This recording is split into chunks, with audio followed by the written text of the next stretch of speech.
What roles do heroes have in our lives? Are they just the people we hold on a pedestal because they are famous enough for us to know their names? Do we admire them because of their fame, or because of what they do for our own lives? What if you could be an all-encompassing hero? What could you achieve? It's the life of an Irishman born in Texas which answers these questions for us. This is his story. In 1925, in a small village in Texas, a child was born. His name was Audie Murphy. Audie was the 7th of 12 children born to Irish immigrant parents, Emmett and Josie Murphy.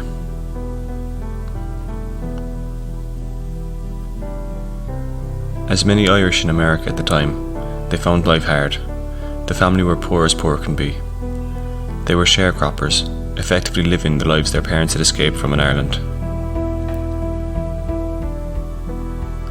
Young Audie's home was not a place of peace. He spent much of his childhood cowering from his father's temper.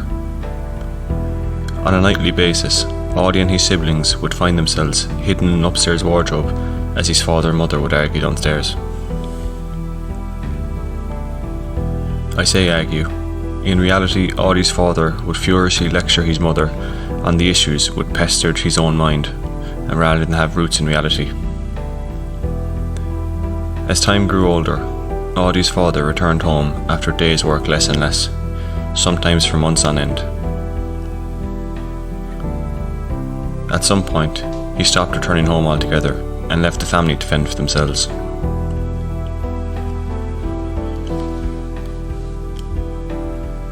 In order to try and keep food on the table, Audie left school and began working on the cotton farms. He was paid $1 a day for his efforts in the beating, sweltering sun. He quickly found he could not keep his mother or siblings fed on these measly salary. And in order to save money on meat, Audie took his father's rifle and taught himself how to use it. He became a skilled shooter, not being able to afford the cost of a wasted bullet. Audie ensured every time the trigger was pulled, the carcass of an animal would be brought home. Although he felt an awful pressure to bring home food when he would go out hunting, Audie found it liberating. He loved being in the outside world, in the wild, amongst nature and in the silence.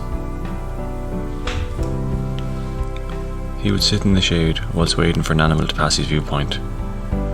As he sat in silence, in his head he listened to the thoughts of what he might do when he got a bit older, the woman he might marry, the place he might live, and the things he might go and see.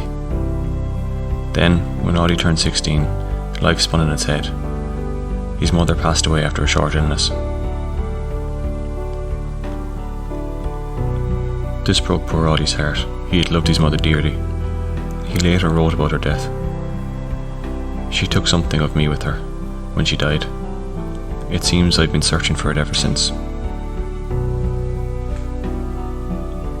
Not only was the devastation of her death enough to crumble the dreams of Audie, but as he was now not able to earn enough for the family, his younger siblings were taken away to a Christian orphanage, the type of place where the poor go to be hidden from view, to hide the black marks of society, to be lost in bureaucracy, politics, and where humans go to become statistics.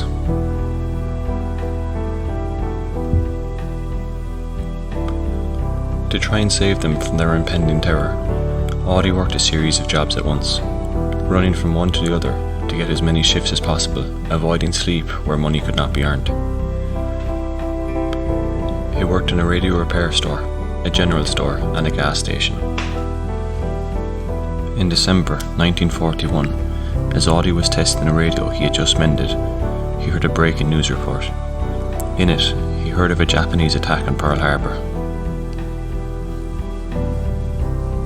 Audie turned up the volume and shouted at the others in the shop to be quiet. They huddled around the radio and listened as the reports came through of just how awful the attack had been. They heard how men had drowned in their ships, how they had not been in a position to be ready to fight back, and how they had been slaughtered without a care for life. Audie grew tremendously furious as the reports went on. He stood up, fixed his collar, straightened his belt, and with nothing left to lose, he marched towards the recruitment office. There he was told he was too small and too young to register. He tried at the Army, the Navy and the Marine Corps desks, telling them all, despite their best efforts, he was going to go to the war whether they liked it or not. He was left devastated, only to return later with his older sister who falsified his date of birth. He was accepted into the army and sent to Fort Meade for his basic training.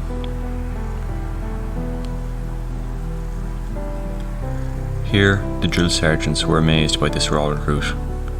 During his training, he was awarded the Marksman Badge for his ability to shoot a rifle, a rarity for someone in training to receive. He also earned an Expert Badge for his competency with a bayonet.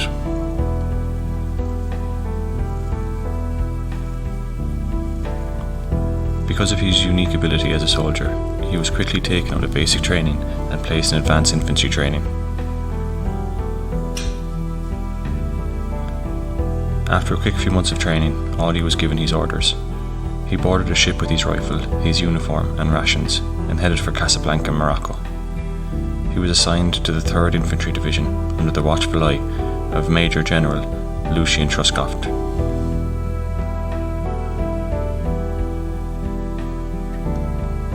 Initially, he was to be a platoon messenger within his division, running back and forth between lines to get messages between the higher-up officers so they could plan their attacks.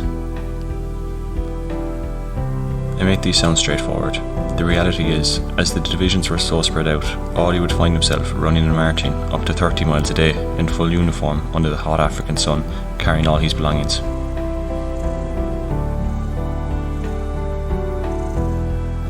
As well as his daily runs, he also had to go through severe training routines. As a result of his drive and ability to never stop, he was promoted to private.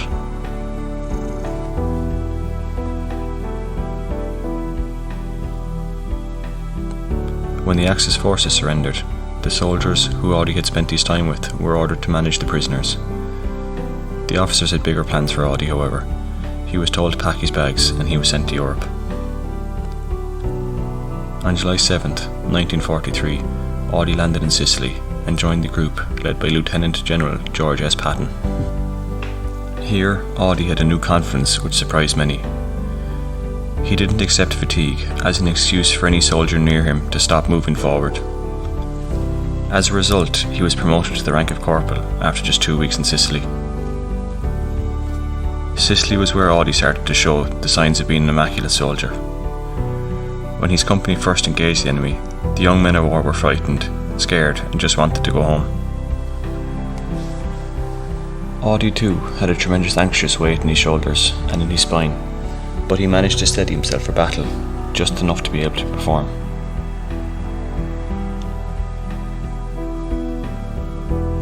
It was here where Audie first saw what man was capable of, what one man could do to another.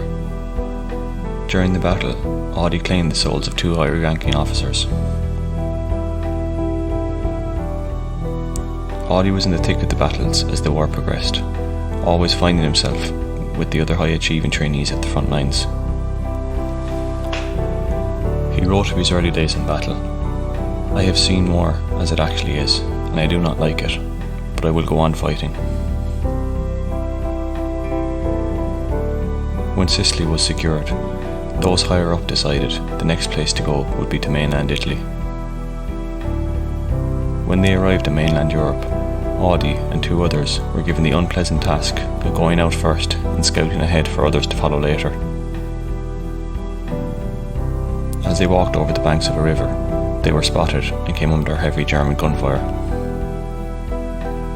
The man at the front of the party was killed instantly, dead before he knew he had been shot, and certainly dead before his head hit the floor. Audie and the other man, a man called Tipton, were pinned to the floor as they watched the machine gun bullets sail inches over their heads in a furious panic.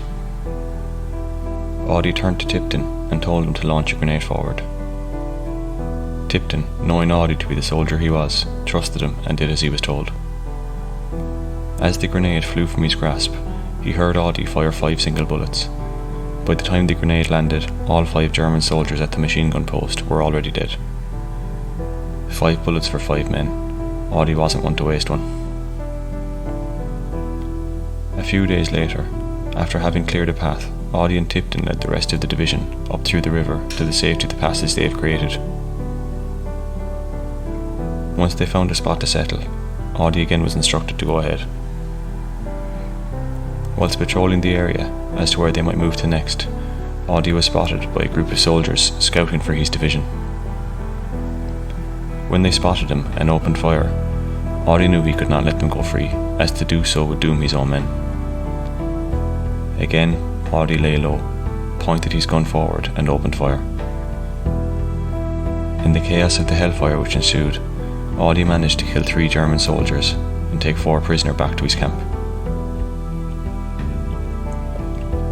This became a trend and continued for Audie, and after a few months, as a result of his remarkable work single-handedly clearing enemy lines for his division to progress, he was promoted to sergeant.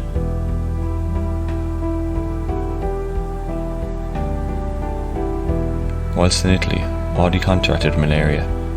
It didn't really slow him down, however. There wasn't time to be sick during the war effort, and being such an important part of the American war effort, he had to keep fighting.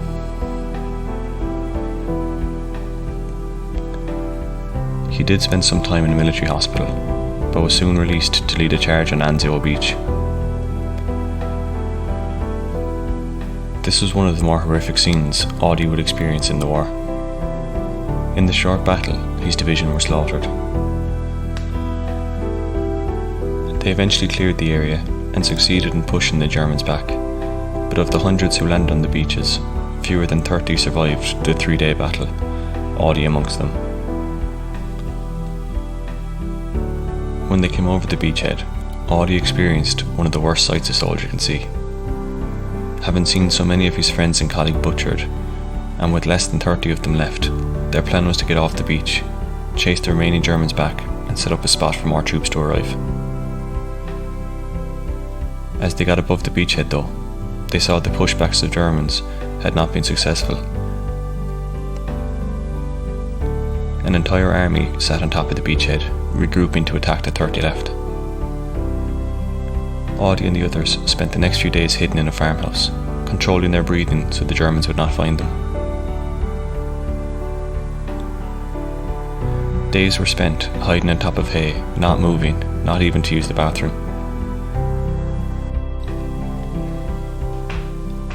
After a few days here, Audie spotted a German tank facing their farmhouse. The soldiers inside had already been killed in their initial attack, but Audie knew if the Germans had learnt of their position, all they would have to do was turn it on and fire. Under the cloak of darkness, Audie crawled on his belly from the farmhouse past the Germans and disabled the tank. He then crawled back. Thankfully, the Germans moved from their position, but not before doing so. Audie took some of them prisoners to ask them questions. For his bravery during this period, he received a Bronze Star. The fighting continued for the next few months. Audie and the others regrouped with the main army corps and found themselves repeatedly on the front lines. By the time June came around, Audie was leading a group of men into Rome, having liberated it from the Germans. He was made a platoon sergeant for his role in the war up to this point. Audie and his men were then sent to France as part of Operation Dragoon.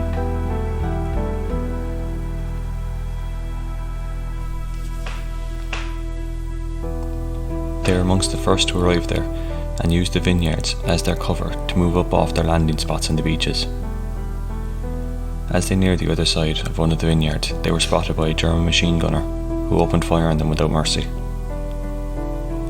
Those at the front were instantly killed. Audie once again found a spot where he could place his rifle, and one by one he picked off the Germans as they fired. As he fired, he saw the Germans raise a white flag of surrender. Their machine gun was no match for his accuracy with a rifle. His friend Tipton stood up to accept their surrender, but as he did, a sniper hiding in their bunker pulled his trigger and ended Tipton's life. Audie later wrote of the experience. "I remember the experience as I do a nightmare.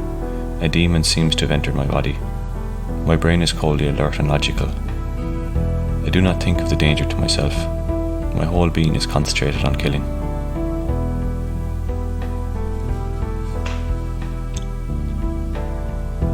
Holly left the rest of the men where they were, and in a rage for revenge, he advanced by himself on the German position.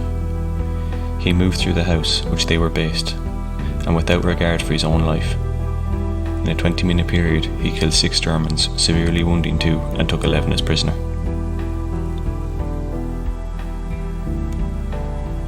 For this, he received a Distinguished Service Cross.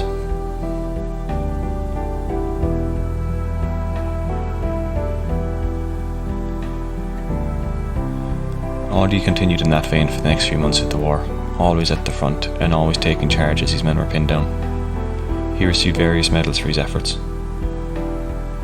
He became battle-hardened, and many soldiers reported that one of the most inspirational sights they had during the war was in the Colmar pocket, as they fought for vital land under tremendous fire.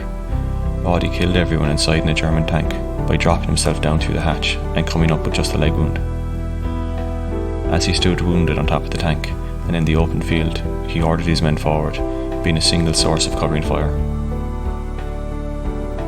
He killed up to 50 German machine gunners whilst in open sight and protected all of his men as they advanced under the protection of his rifle. It was for this he received the Medal of Honor.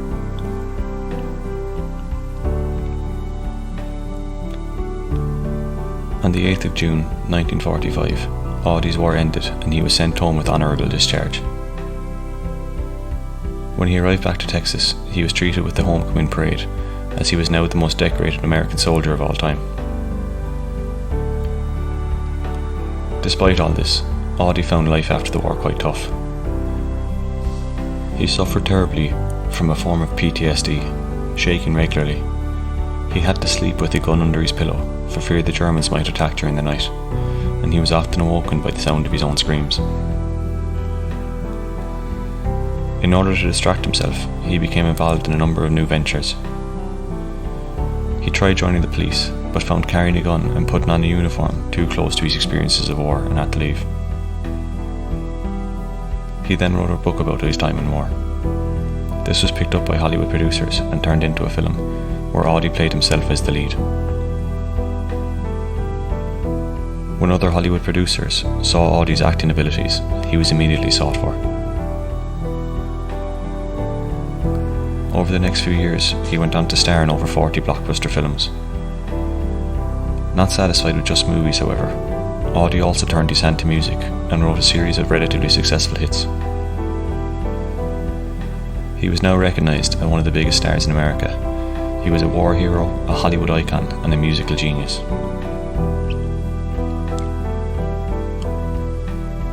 He was often asked to go and meet other soldiers returning from wars to give them a lift in their spirits.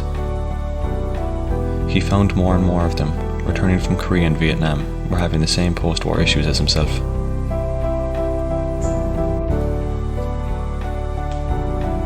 Audie then used his fame and position in society to publicly lobby those at a political level to fund research into shell shock and PTSD. As a result of his efforts, the American Army began to introduce post-battle treatment for their soldiers. Audie married a number of times and had children, but the torment of war on his mind did not sit easy with him. At times he would have been difficult to live with due to his inner turmoil. He developed a gambling problem. He found winning a bet was one of the few ways he could get a thrill in life, but lost much of his fortune to it.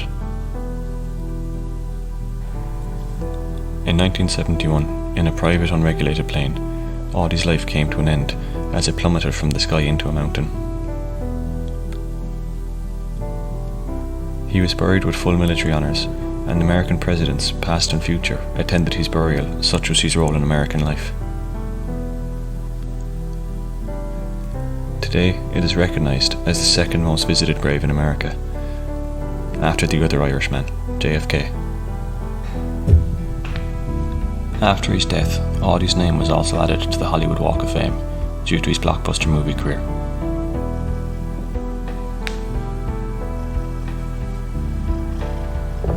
Today's music was written, produced and performed by Ryan O'Halloran. The story was researched and scripted by myself, Oren. If you want to help support this podcast, you can buy us a coffee at www.buymeacoffee.com/WeTheIrish or leave us a review on your podcast app. We the Irish is an Ireland Loves production. Oren Sanam Dum, Gurv Magut, Slán Inish.